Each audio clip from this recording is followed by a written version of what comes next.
Welcome in, everybody, to another edition of the Football Friday podcast. Matt Catrillo, Alex Kozora here with you this week. No Ian Hunter or Tyler DiGiacomo this week. Hopefully we'll have them back in the next episode. Alex, what's going on? Hey, how you doing, Matt? Doing pretty good, Alex, and it was a pretty rapid week in the NFL, and I know we haven't had a lot of those during this offseason, so a lot to talk about today with Jeremy Maclin going to Baltimore. Apparently the Eagles got in there last minute. We're going to talk some Le'Veon Bell. Jason Peters signs with the Eagles. The Redskins make a big announcement with their new set of front office staff members. So let's jump right into it, Alex. And first we'll start with Jeremy Maclin. And he signed a 2-year deal with the Baltimore Ravens. Josina Anderson reporting it came down between the Ravens and the Eagles. Did visit the Bills as well. LaShawn McCoy tried to bring him back and have that reunion from their time in Philly. Eagles got in there the last minute. Doug Peterson first said during his press conference 2 days prior that they weren't talking to him at this time, really weren't interested. Then all of a sudden we find out that, he did put in a call to Maclin on a possible return, be it that Maclin had his most productive season in Kansas City under Doug Peterson as his offensive coordinator. So, Alex, be it that he's in the AFC North, I'll go to you to give some first dibs on this. And this obviously, I think, helps Baltimore tremendously. Now, we know Maclin's had his injury issues here and there, but he still gives you a good possession receiver, a good solid guy to go to for Joe Flacco, and a receiving core in Baltimore that was thin and needed it, and now they finally get it. I'm sorry, you froze for a second. You still there, Matt? Oh, yep, I still got you. All right, cool. I don't know about tremendously if it helps him, but it certainly is a help for a very, starving artists type receiver core right now. I look at them on third down, and I don't know who their go-to weapons are. They lost 4 of their top 5 third down targets last year. That's Dennis Pitta, whose career is done with a hip injury, Kyle Juszczyk, who went to San Francisco, Kamar Aiken, who went to the Colts, and Steve Smith, who retired. The only guy that's really left is Mike Wallace, and he's not really thought as a conventional third down type target. So they had to bring somebody in for that. Now, Maclin doesn't really have a whole lot of speed anymore. He doesn't really fit a vertical offense like what Baltimore has with Joe Flacco, but he fills that niche need of being a guy on third down. So it was the smart signing for Baltimore and Maclin. Maclin coming and starting. Lord knows that Baltimore needs him. So I don't think it's a tremendous signing just because Maclin, he hasn't been very productive lately when he's, on the back side of his career. But it certainly is a good get for the Ravens. Yeah, I totally agree. I think it was a solid move. It's a smart move to kind of help that offense a little bit and get Joe Flacco back into the swing of things and get him a solid go-to guy to go to. You just hope, as I mentioned, with the injuries, he just stays consistent and is able to stay on the field, because if not, then, as you mentioned, Alex, Baltimore basically is back to square one when it comes to a passing game that's been suffering lately. Right, that offense, even with Maclin, is going to struggle, and I believe they put up 21 points per game last year, and I don't know if they're going to hit the 20 per game mark this year. When you look at a run game that does not still have an established number one guy, I guess it'll be Terrence West, but that's going to probably end up being a committee type situation. Danny Woodhead in there in some third down passing situations. You see the loss of Ricky Wagner at right tackle. They still have some parts on the offensive line with Stanley and Yonda, but and again with the loss of all the weapons that they have and Flacco, being an average quarterback, I think this offense is going to hover around that 19 to 20 point per game mark. And when you look at what the Bengals can do, they can create some big play offense, which looks obviously potent on paper. It's going to be tough for Baltimore to keep up. Yeah, I definitely agree. Plus all the weapons that obviously the Steelers have and trying to keep up with the division. So, but at least it was a signing they had to make. Now they just have to hope that things go their way and Maclin's able to stay on the field. Most importantly, as far as this being for an Eagles issue, is maybe that could have been a possibility. Obviously, since Doug Peterson reached out, would you have liked this move for the Eagles? You would know better than I do, so let me flip the question to you. I don't know where the fit would have been. You got Torrey Smith, Alshon Jeffrey, Jordan Matthews. With Torrey Smith, what would be the role? It probably would be a threat more to Jordan Matthews, and because this upcoming year is a contract year, then if the Eagles were to make a move like this, that would say to all of us that he's not in the Eagles' future plans. Which, if I had to choose, would Maclin be in the long-term plans? Well, that's exactly why I don't think ultimately it would have been the right move, because the way Maclin probably would have commanded a 2 to 3 year deal with a little bit of cash, like almost maybe a little bit under what Alshon Jeffrey committed at 1 year. I would think maybe he probably would want a couple million per year. And I don't know if you want to do that. No, I think the money would have been similar. Macklin got, 2 years, $11 million in Baltimore? I'm guessing it would have been about that in Philadelphia. Yeah, I guess so.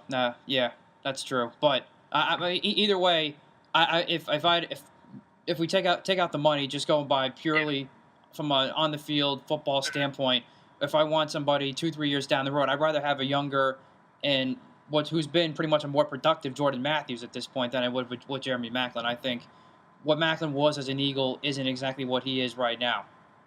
Even though I know he was productive under Doug Peterson. I was 50-50 on this, but I would lean more towards no, because if it comes down between him and Matthews, I'd rather have Jordan Matthews.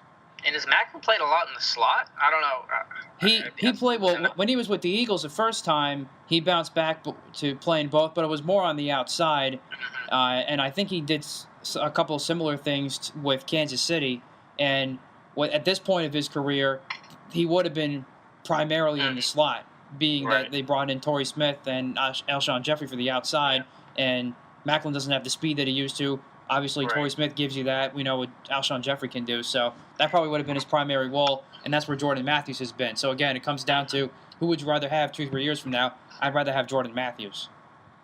Or just this year. I'd rather have Jordan Matthews this year. Well, exactly. Yeah, just bottom line, I'd rather him more. I would, as you could tell, I'm hinting at, I would have not liked the signing for the Eagles. That was why I said it didn't happen. Yeah, I agree completely, especially where the Eagles are still a little bit hamstrung cap-wise, although Howie Roseman still continues to amaze me of how, and that's why he's one of the best in the business and how he's able to work around that, because on top of that all today, the Eagles do extend Jason Peters to a 1-year extension, and keeps him in for another 3 years in Philly through the 2019 season, and they're able to wiggle around his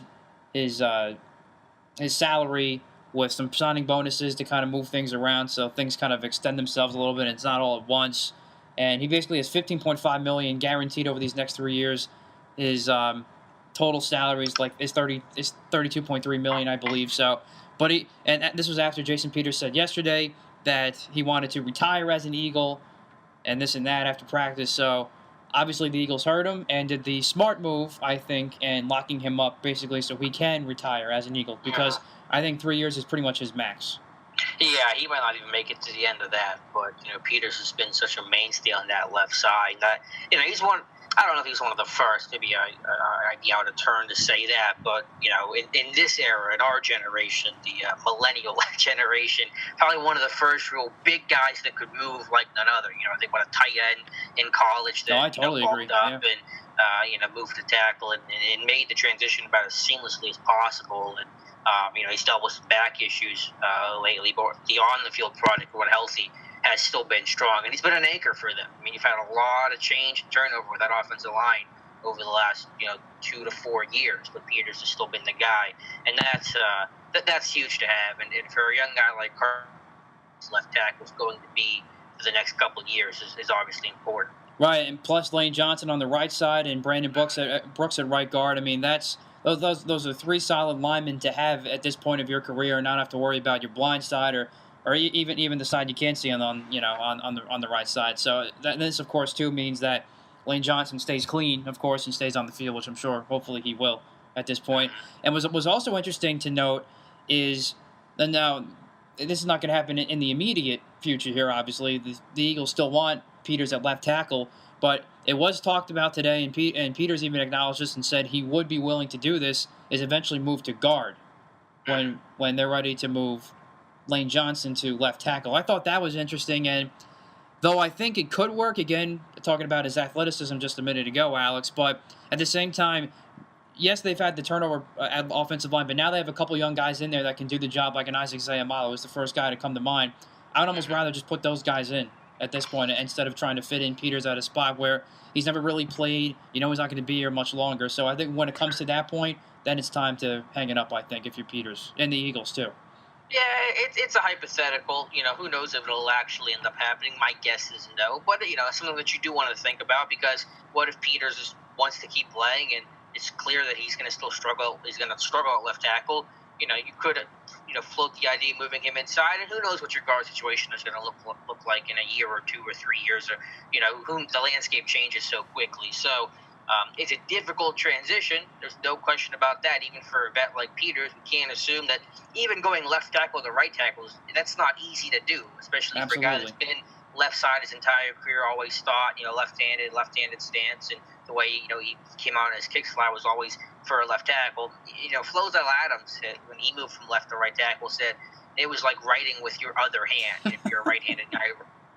So even going left guard to right guard, Jeff Schwartz has talked about it. It's a struggle. So the idea that, and you're not saying this at all, so I'm not trying to accuse you of this, but I think it's a general opinion that, just move this guy to the right side if he doesn't have left tackle feet, whatever that Oh, means. yeah, no, I understand where you're coming from, but having done this in the past, Alex, in a long past ago. I'm the only one on this call today. I can hang up and we can end this right now. I have some leverage here. But, all right, go ahead. Continue with your 5th grade scores. It really is a different mindset as far as, your actual physical stance, what you do physically on the field, and from a mental standpoint, from the playbook standpoint, between, you're moving from guard to tackle and making that transition. That's all.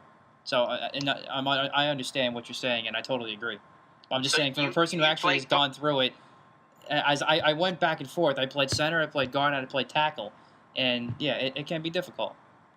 So you were the swing lineman. I was, yes. All right, well, that's valuable information.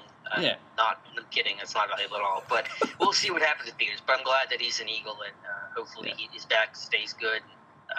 Can continue to have success he's had in his career. Yes, definitely. And that's why I was known for my versatility. But anyway, I won't bore you or the audience anymore about what I used to do in 5th grade. Anyway. Let's move to Pittsburgh now, Alex. Le'Veon Bell, not at the start of Steelers' mandatory minicamp, which wasn't surprising given his contract situation, which he is currently not under contract right now. Still hasn't signed that franchise tender, as the Steelers have till July 15th to try and sign Bell to a long-term deal. If he does not sign that, then he signs a $12 million franchise tender, and then the Steelers will have to wait a little bit longer to try and get a long-term deal done. Obviously, we know he's going to play this year, Alex. It's just a matter of when do you get him back on the field. Any concern from either an on-field, off-field, or any sort of standpoint here? Concerns in what regard? And just in terms of his long-term future with the team overall, getting him into camp right now, that I guess from those angles. I don't have any concerns over the long term. I'd like him to be at minicamp or at OTAs. Remember, he's still recovering from off-season groin surgery, so he doesn't even have to practice. He wouldn't practice. I could understand it if he was healthy, because you don't want to not be under contract and go in OTAs and get hurt or something like that. But he's not going to do that whenever he's still recovering. So it's just good to be in that locker room, to be with your teammates. Everyone else, for the most part, is there, at least during OTAs. There's some, I think, absences in minicamp. But you want to be with your teams as you start to build up the foundation and start to come together again as a team with the new faces, and grow and begin your Super Bowl journey. This is where it starts. It doesn't start in September. It doesn't start in the playoffs. It starts now in June and May, as things kick off. Young guys, too, to help show them the ropes, so they have a guide to look to. James Conner, obviously, Niall Davis. It's a pretty new running backfield for the Steelers this year. No D'Angelo Williams. So Bell's presence would be welcome. So it's not a huge deal that he's not there, but I would like him to be there. Big Ben has said, he wishes he was there. And obviously, I think Bell's not planning on showing up. The last day minicamp is tomorrow. Right. I absolutely echo those same sentiments. I made a similar point in my latest piece for Pro Football Spot and talking about Jordan Reed when he was absent through OTAs. Now he's in a different situation. He came back and lit up the world in practice yesterday. But same principle being that if you can be in camp, get to camp, because you want to have, again, that camaraderie, start building chemistry with the new guys. Bell could be looked at as a team leader, being his role on the team and trying to help out the young guys. As you mentioned, Alex, running back looking different for Pittsburgh this year. So, yeah, if I'm a Steeler fan, I want him in camp as quickly as possible. I mean, number one, I want him signed as well. But I just want to, at this point, I want to find a way to get him to camp. And if you can't work out a long-term deal, then obviously you have to try and figure it out in the offseason. But if you have to choose right now, get him into camp. But at least for this immediate season, he's coming in and he's going to play, and we'll most likely be productive once again, assuming that he is able to stay healthy and clean as well. Yeah, I still think they'll get a long-term deal done with him. It is going to be more difficult with the franchise tag setting that average yearly value higher than what you'd like it to be. But I still have confidence it'll get done. Not until I think right before the July 15th deadline, which is, as of this listing, a month exactly. But I think it will get done. I agree too, just because they were able to find a way to get Antonio Brown done. They've taken care of their players in the past that they felt were worthy of it. So I think they'll be able to get it done as well. So next, Alex, we're going to go around the league a little bit here. A couple of draft picks, first round draft picks, and even a second round pick too of quarterbacks from this quarterback class, Alex. That was rather weak, as we've talked about before. Getting first team reps already in minicamp. Mitch Trubisky in Chicago, DeShone Kizer in Cleveland, Deshaun Watson in Houston. So let me start with Mitch Trubisky first, Alex, because I think this is probably the most intriguing, be it that the Bears brought in Mike Glennon on a big $45 million contract this past year. And that's obviously nothing to sneeze at. Do you think at this point Trubisky will start week 1 for Chicago? No. If you had to project. I'm pretty confident he will not start week 1. Okay. Just because, Glennon is on the deal, and it's really a 1-year deal for Glennon. I think that's the view with him, is he'll play a lot this year, and then they'll dump him afterwards. But Trubisky's just a raw guy. I mean, people call him the most pro-ready guy because he played under center. And I totally disagree with that. Yeah, I do, too. You watch the Gruden QB. What a hard count was. Gruden said, give me a hard count. He just repeats the same normal cadence. Gruden looks at him like, I said a hard count. And Trubisky then got, I got to do something different. Tell me what a hard count is. So, very basic stuff that a quarterback has to be able to do to change their cadence to not be as predictable. And so that's just one minor but important and very telling example that I think Trubisky ends up starting maybe the last month of the season, or, injury, of course, could always play a factor. But I don't believe he's going to start week 1 now. I was waiting for Frank Caliendo to come in there and do a little Gruden for us. But yeah, I miss Caliendo. It's the off season for it. I know. I really do. I watch his videos all the time because they're maybe so ESPN good. Cut him. I don't know. I can't keep up with his latest. He's cool, yeah, that would be the last thing for me if they cut Caliendo. But anyway, when I look at this, and if I'm looking at this from an on-field standpoint, I'm still looking for the Bears, who's going to give me the best chance to win. And I'm not a big Mike Glennon fan. I never have been. And if Trubisky beats him out, then I think and they think he can give you the best chance to win right now, then I'd say go for it and just eat the money. But I don't think that is going to happen because, as I've said before, when we were talking about this leading up to the draft, I think Mitch Trubisky is at least a year or two away. Not knowing a hard count right there is a pure example of that. So I think in the end, Glennon is going to start, but I don't think he starts the whole season. Let's just say that, because obviously Chicago is far from ready to win right now. Yeah, no, I tend to agree. Like I said, I think the last month of the year when Chicago's in the tank and they're done. So it wouldn't surprise me, but not starting week 1. Well, let's go to DeShone Kizer in Cleveland. I found this interesting because we still really don't know what the plans are for Brock Osweiler and coming in and making that crazy deal with Houston. And now all of a sudden DeShone Kizer comes in and is taking the first team reps. You still have Cody Kessler in there in the mix as well. What do you think about Kizer and where exactly his playing time might be this year, if any? Yeah, that's a lot more uncertain, Matt. I like Cody Kessler. I might be the only guy that likes Cody Kessler. I don't know how Cleveland feels about him. And I view Kessler, at least coming into this thing, as the starter, the guy that has to lose the job, which made sense. He was the guy that was around last year. Osweiler comes over from Houston. Kaiser's drafted at ND. I'm surprised that Kaiser's kind of cutting into the reps already and so soon. So I think there's a better chance than certainly Chicago, and a better chance than I maybe anticipated of Kizer getting playing time early. But Kessler's a tough guy. I think he's got respect in that locker room and respect of his teammates, his offensive line. I think he actually played pretty well in spurts last year. Osweiler, I'm not sure. It's hard for me to forget about what he did at Houston. Maybe Hugh Jackson will play quarterback whisperer or change him. But I think it's hard for everybody to forget about what he did in Houston. Right. I still think Kessler starts week 1. Maybe I'm biased with that. I think he starts week 1, but he's going to be on a short leash. I am going to agree just because Cleveland's done some sensible things this offseason, Alex, and I would tend to hope, and I'll say hope with all caps, that they would stick with Kessler at quarterback at this point and continue to see what they have in him.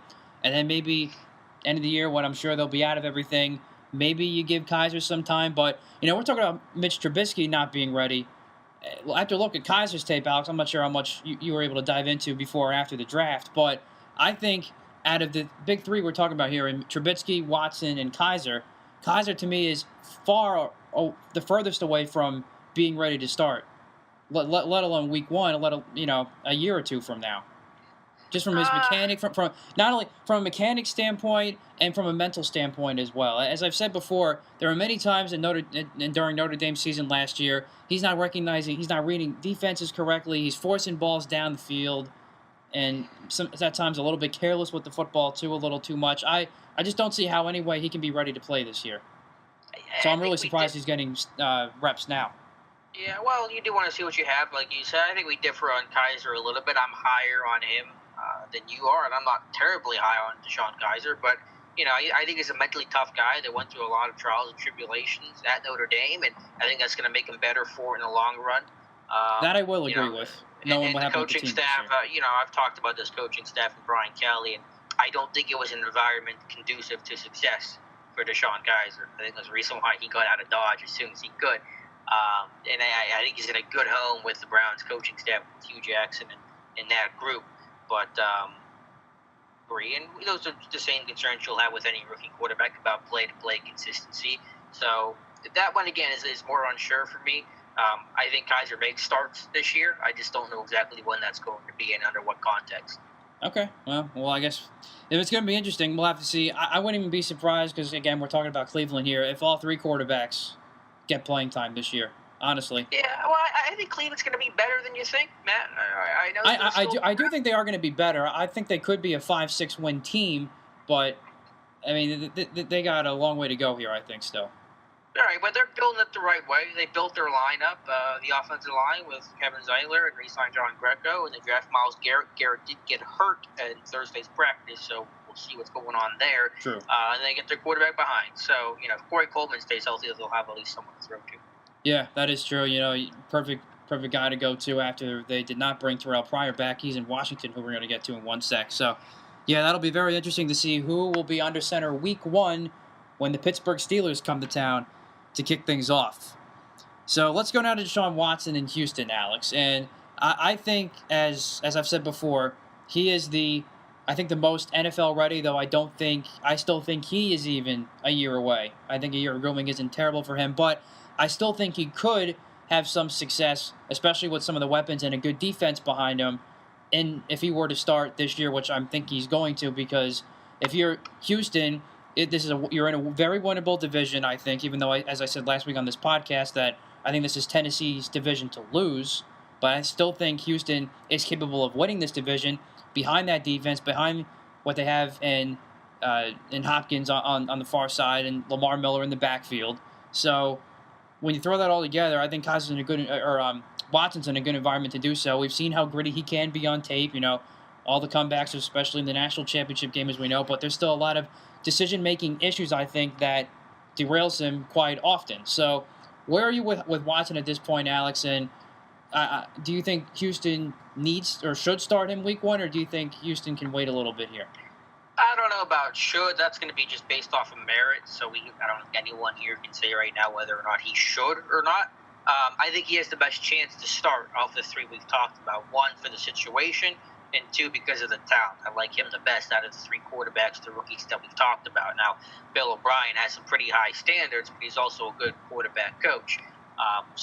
Tom Savage, I guess Houston probably likes him a little bit, but I think it's hard to justify that. Savage is not going to lead this team anywhere short-term or long-term. Let's give Watson a shot. So I think Watson starts half the season. Maybe not week 1, but by mid-season. I see this situation that the Texans are in very similar to what the Eagles were in at this time last year when Sam Bradford was still here. Then you draft up to number 2 pick to get Carson Wentz. Then you trade him away because you get a gift in Minnesota having that freak accident with Teddy Bridgewater. I say gift, obviously, from the Eagles' standpoint, not from a Minnesota or Teddy Bridgewater standpoint. I'll clear that up real quick. But nonetheless, then the Eagles come in with the rookie quarterback. They have some things around them. Now, granted, the defense for Houston's better, and they probably have better weapons than the Eagles did last year for Carson Wentz to work with. But it's still at the point where I think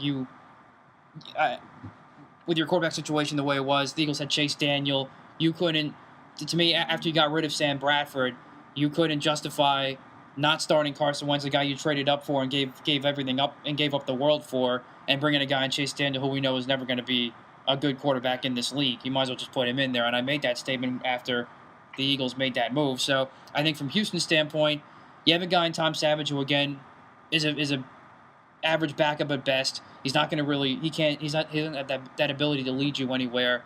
You traded up for a guy in Watson who shows some ability. Yes, he's a little bit away. Yes, he is. So I think Houston's in a spot where, I think they're, if I'm a Texan fan, I'd rather see Watson on the field and go through his growing pains than I would seeing Tom Savage every week. And I'm sure if Savage does start and he struggles, the Houston fans will make that point very clear that they want to see Watson. And, now that obviously, good. And I think too he'll be on a short leash, like as we're talking about with Cleveland.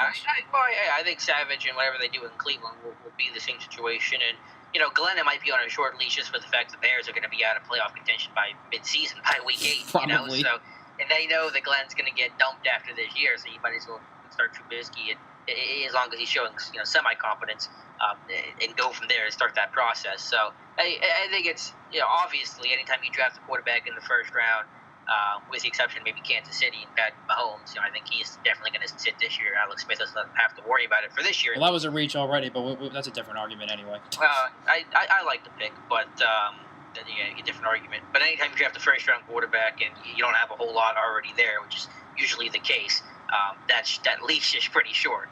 By nature it is. Exactly, and we'll see what kind of playing time he gets this year, or if he's on the field week 1. And if he has the kind of year that Wednesday, well, maybe Houston can find themselves winning the division, and that would be. Let me ask you this, Matt: who makes the most starts this year over the 3 rookie quarterbacks we just discussed? That is a good question, but I will go with Deshaun Watson. Me too. I think most people would. Yeah, definitely Deshaun Watson. Who's going to make the second most then? Better question. I will go Trubisky because I think you could see him on the field because I think the Browns want to see more out of Kessler. I think when it really comes down to it, and maybe they bring in Osweiler as like a short leash type guy. Maybe if they're in the position to win a game, they feel a little bit shaky about Kessler. They put him in there. I could see that happening. And just as I said, I'm not a big believer in Mike Glennon. I know that they have that big contract, but if it's getting to the point where it's just so dreadful for the Bears and they need something to maybe spark the team, this is the move to make. So I think it'll go to Trubisky. All fair points. I'll say Kaiser though makes the second most starts, okay. Even with my Cody Kessler mini man crush. Not as big as Chris Borland though. No, nothing can top that. No, I totally agree. So let's go to the Redskins now, Alex, which is another interesting situation, as they announced some front office moves today, earlier this morning, and they did not bring in a GM, but they have moved up 2 guys that they already had in their front office staff, that have elevated them to new positions, and most notably, and really to me not surprisingly, and it seems to be for everybody that's around the Redskins, is Doug Williams is now the new Vice President of Player Personnel, and Eric Schaefer is the new VP of Football Operations. So, but the thing that I still don't get, Alex, and I know we've talked about this ad nauseum already, is there's still no clear-cut path of decision-making, although we ultimately know who it is, but publicly we don't know that, is who has the final decision over the 53-man roster.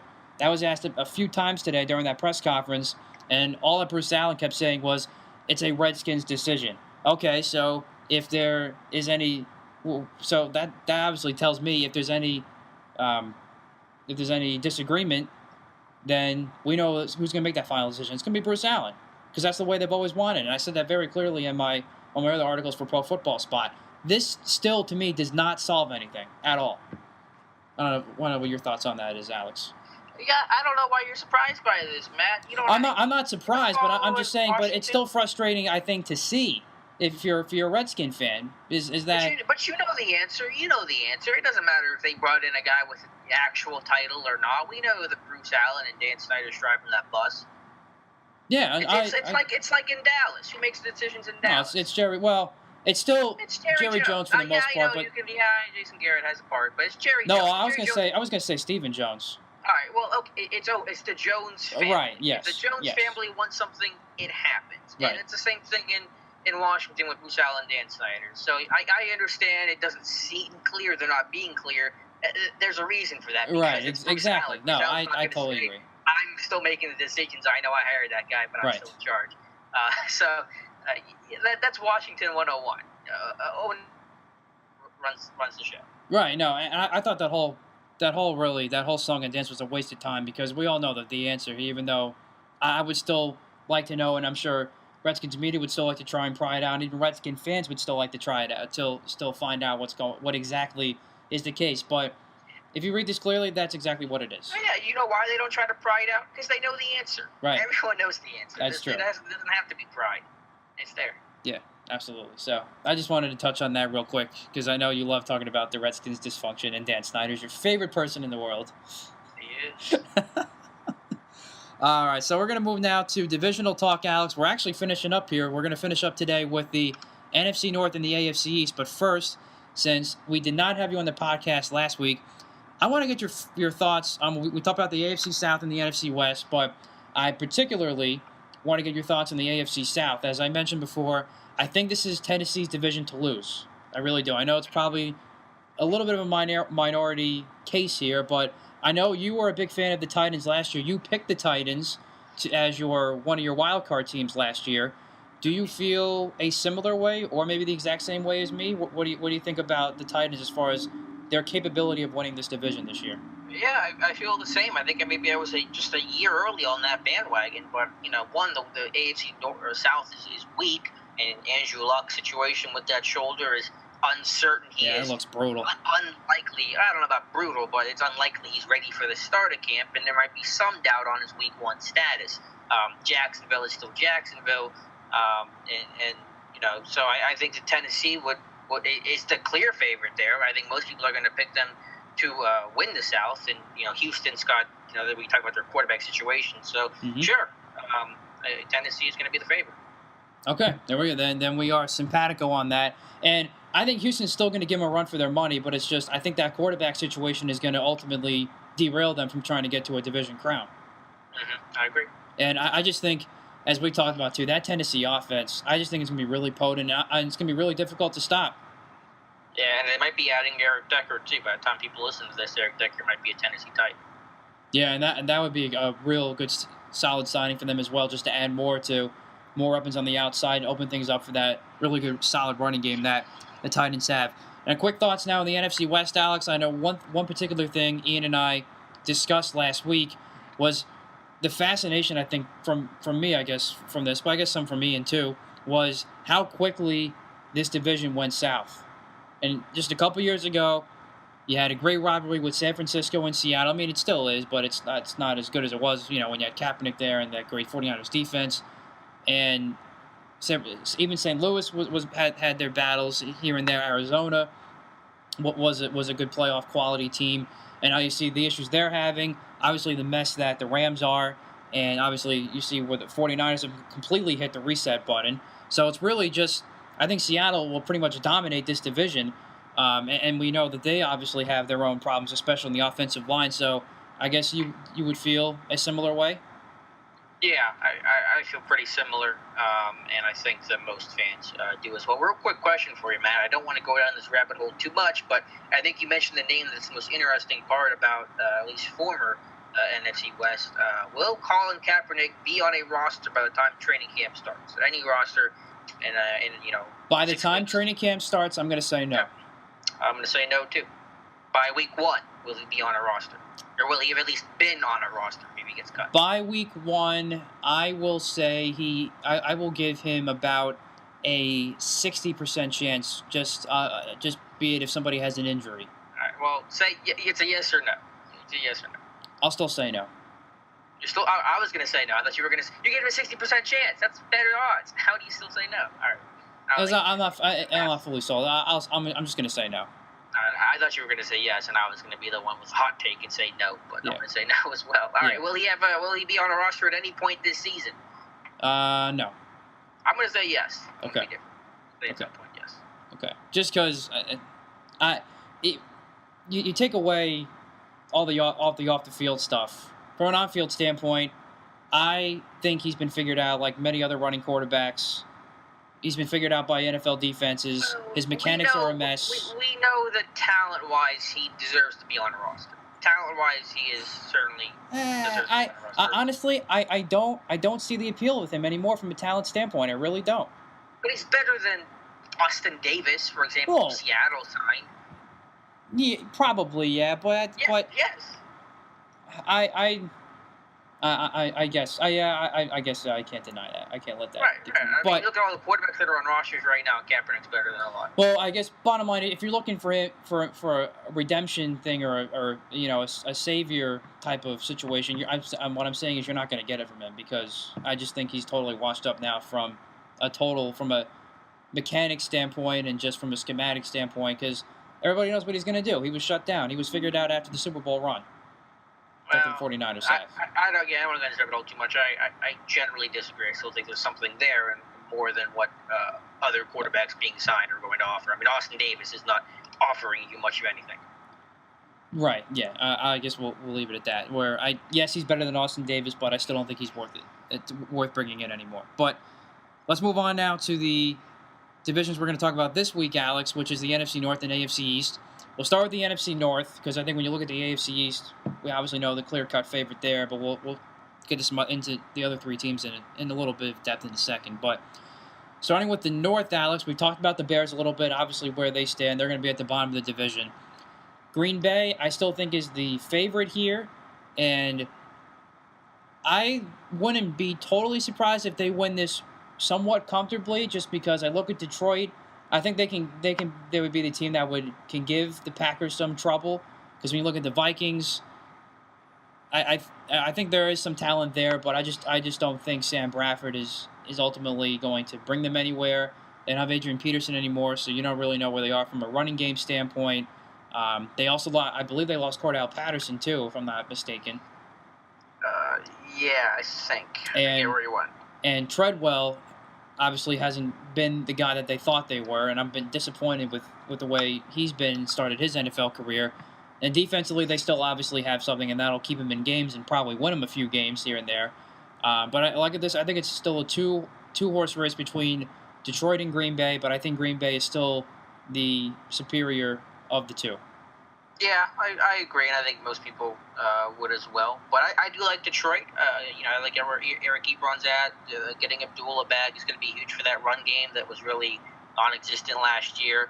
The big loss, though, for Detroit, and part of the tiebreaker, or at least deciding factors between Green Bay and Detroit, not having Taylor Decker for parts of the season, maybe the entire year. He's out 4 to 6 months with surgery, I think, on his shoulder.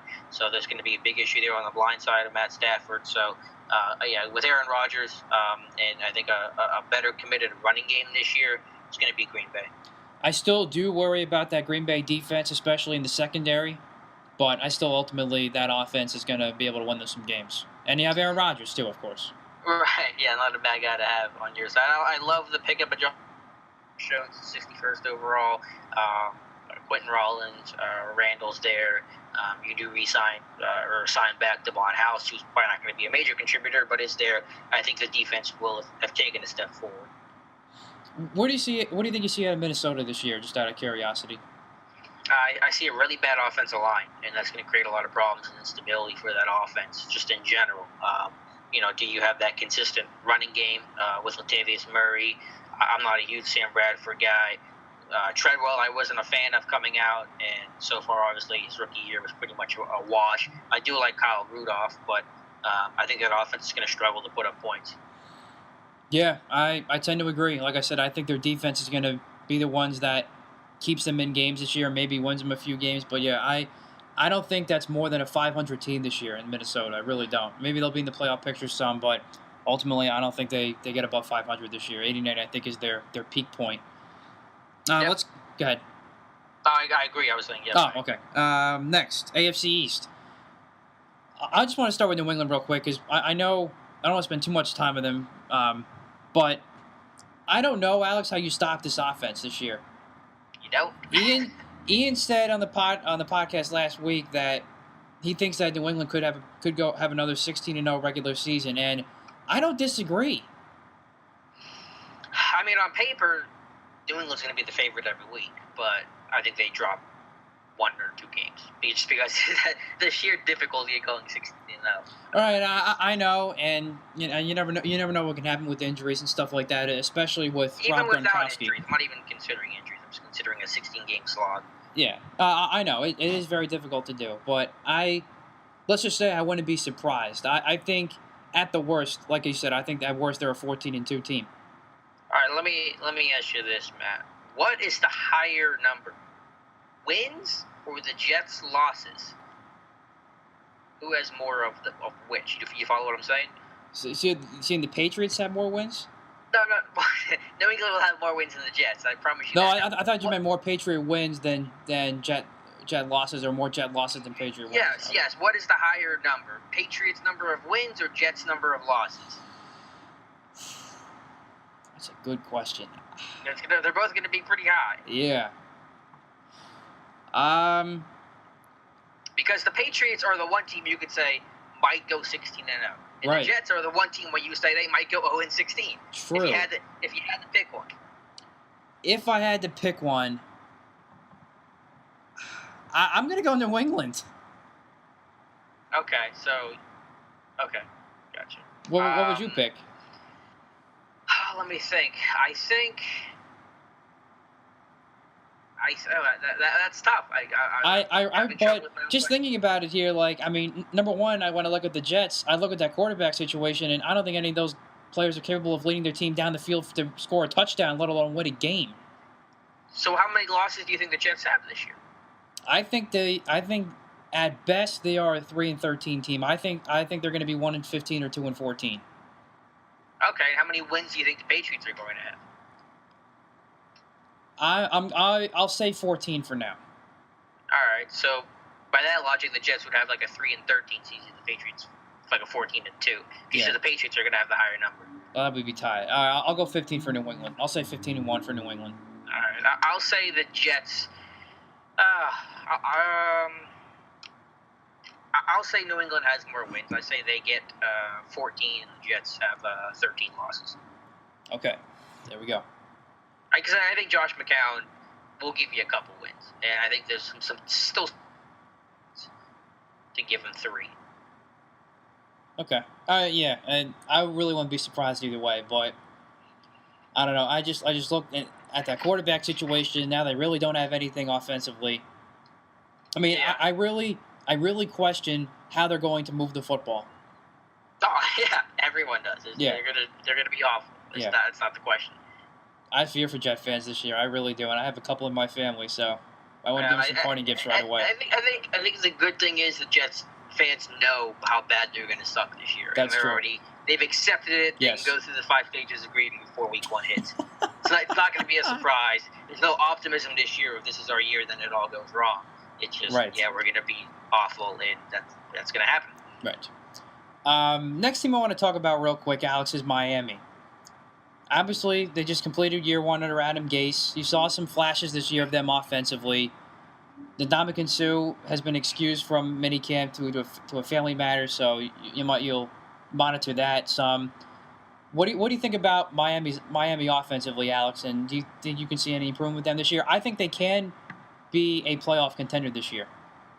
Yeah, no, I think they can definitely show improvement. The run game was strong last year.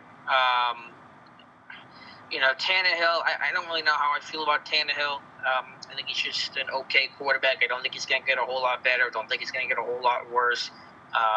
Can Devontae Parker make a big jump this year? They certainly need that from him.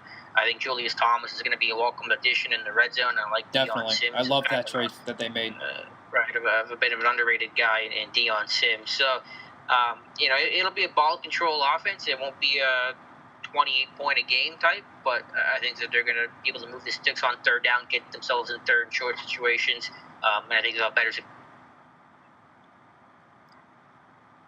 if he can stay healthy, I think Julius Thomas could have could be back to the player he was when he was with Denver and under Peyton Manning. Just because I think Adam Gase is going to like his athleticism and the threat that he can bring down the field, and you can still do some things with him even on the outside. Because I remember Denver, I think did something similar, if I remember correctly, with him. And I think he can develop as a really good solid go-to target, reliable target with good reliable hands for Tannehill to get comfortable with. Yeah, especially on third down. And some of these young guys have to step it up, both offensively and on special teams. Kenyon Drake has to play more within the structure of the offense. That was one thing that coaches were saying, that he, I guess, kind of freelanced too much. I look at Jakeem Grant, the return guy last year, who didn't have the season I'm sure he wanted, fans wanted, or what I thought he might do. He needs to be more consistent fielding the football. But I really like Grant coming out of Texas Tech. So a lot of these young guys have to take that either first or in some cases second to third year jump. And we'll go to Buffalo now real quick, Alex, before we give our predictions of how we'll see the standings this year. Obviously, we know who the champion will be, but maybe 2, 3, and 4 we might defer. With Buffalo, again, I think they're a 6, 7, maybe 8-win team at best. I don't think there's a whole lot on this team to excite you. Sammy Watkins, I think, is just a guy at this point. I think he's just way too many injury issues now for him to be a reliable guy on a 16-game schedule. I think Tyrod Taylor had a better year, one of his better years last year, but I still am not really a firm believer of him as a franchise quarterback. Obviously, you have Shady McCoy back there, but obviously he's not getting any younger either. So, and I mentioned Watkins, not really much on the outside. Defensively, there's some holes. What do you think about this Buffalo team? Yeah, I mean, it's going to be better than last year, I think, just at least in the locker room, but there's never been any super confidence in Tyrod Taylor. I think that's going to be a problem when people don't know how long your quarterback's going to be your quarterback, if he's going to get benched or whatever the case is. I think there's good pieces of that offensive line with Eric Wood at guard. I think he's a guard, or maybe he's at center. They had Quandro issues there. They got Cordy Glendo, a left tackle, who's a good one. I think, I don't know, a 7 or 8 win team might be in their wheelhouse. Yeah, so we're pretty much consensus there. So let's now hit it, Alex, with our standings predictions at this point of the offseason. Obviously, New England won. Who do you have 2, 3, and 4? I'll put Miami 2, Buffalo 3, and the Jets 4. And I imagine most fans will do the same. I agree, and I think that would be the case. And let me ask you this: at this point, do you think Miami can make the playoffs and sneak in as a wild card? I think they have the potential to. Yes, I don't know if they will, but they will be in the mix. I agree, they will be in the mix, but I don't know if they make it either. Just because I think, they got Baltimore to contend with. Obviously, whoever doesn't win the West, and then I think Denver is going to be, I think, hanging around. But we still don't know about their quarterback situation. We talked about that a couple weeks ago when we evaluated the AFC West. I think they can definitely be there, no question. And if they find a way to get in, that obviously would help move things forward with Tannehill and with Adam Gase, obviously, and he finally would get in for his first playoff game. But I'm intrigued by the Miami offense and seeing what kind of strides that Tannehill can make under him, because I think you saw some definite, considerable positive changes and more comfortableness, I think, than the previous regime. But I still think that I think Tannehill's still an average quarterback at best, but I think this offense serves him better. I do agree. I think Adam Gase is the right guy for the job. I think the players respect his candor and his attitude. I think they're better off for it. Well, there you have it. We have made it through all of the divisions so far in this point of the offseason. Mandatory minicamp just finishing up, and slowly but surely, Alex, we're getting to training camp, and then we'll really get into the nitty-gritty. I can't wait. Yeah, it's going to be a blast. I can't wait for St. Vincent. It's my favorite time of the year. It's, for my money, the most beautiful college campus you can find. I agree. It's a great tradition for Pittsburgh. You going to make it back out to St. Vincent this year? I would love to. I know my fiance, soon-to-be wife Lisa, obviously is a Steeler fan. She wants to come back out. I know we attempted to last year before we got monsooned on. Yeah, that's why you have to come out. I guess. So yeah, I would definitely like to check it out. From our podcast standpoint too, but just to get an experience of a different NFL training camp, having only been to the Eagles a couple times, and they don't have it anymore at Lehigh, which greatly disappoints me. So yes, I definitely would love to come back out and see our good buddy John Lenya too. Yeah, him as well. Yeah, so please come on out here. Definitely, yeah, we'll have to get John on the show too at some point before and during the season. So, well, that's going to do it for this portion of the podcast. Make sure to follow the podcast on Twitter at FF Podcast 1. That's at FF Podcast 1 for the latest NFL breaking news, notes, and opinions, and obviously the show links as well. You can see all of our show archives on our YouTube page at Football Friday, including this one, which should be up in the next day or two. So be on the lookout for that. That's at Football Friday on YouTube. Alex is on Twitter at Alex_Kazora, and I am at Twitter at MCatrillo. So make sure you give us all a follow and looking out for all of our latest show archives and everything having to do with the show and the NFL. So that's going to do it for this week's edition of the Football Friday podcast. For Matt Catrillo, or for Alex Kazora, I'm Matt Catrillo. Have a good week, everybody. We'll talk to you next time.